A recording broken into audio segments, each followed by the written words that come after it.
कि बेटियां नसीब से तो बेटे दुआओं के बाद आते हैं। अजी हम लड़के हैं जनाब, हम कुछ जिम्मेदारियों के साथ आते हैं। आधी उम्र जिम्मेदारियां समझने में गुजर जाती है तो आधी उसे निभाने में। पूरा बचपन किताबों में गुजरता है तो जवानी कमाने में। ये जिम्मेदारियां उम्र के साथ बढ़ती है, ये बुढ़ापे में भी कम नहीं होता। अजी कौन कहता है जनाब हम लड़कों के ज़िंदगी में कोई गम नहीं होता। कभी बेटा बनकर तो कभी बाप का फ़र्ज़ निभाना पड़ता है। कभी खाने के लिए नखरे होते हैं तो कभी खाली पेट भी चलाना पड़ता है। कभी माँ की गोद में सोते हैं तो कभी जिम्मेदारियों की बोझ में। कभी नौकरी की तलाश में रहते हैं तो कभी सुकून की खोज में। हम हर किसी की तकलीफ़ें समझते हैं मगर अपनी तकलीफ़ों का किसी से जिक्र नहीं करते।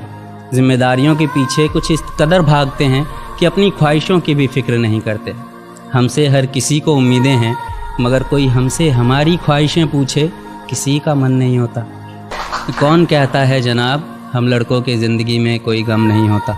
दिल टूट जाए हमारा फिर भी मुस्कुराना पड़ता है। छुप छुप कर रोते हैं सबसे आंसू छुपाना पड़ता है। जिम्मेदारियों के पीछे हमारा इश्क भी मुकम्मल नहीं होता। घुट घुट कर जीते हैं, हंसने मुस्कुराने का भी दिल नहीं होता। जिम्मेदारियां निभाते निभाते हमारे खुद के कोई अरमान नहीं बसते। अपनी ख्वाहिशें दफना देते हैं क्योंकि हमारी ख्वाहिशों के लिए आसमान नहीं बसते। हम हर किसी का घाव भरते हैं मगर हमारा कोई मरहम नहीं होता। अजी कौन कहता है जनाब हम लड़कों के ज़िंदगी में कोई गम नहीं होता।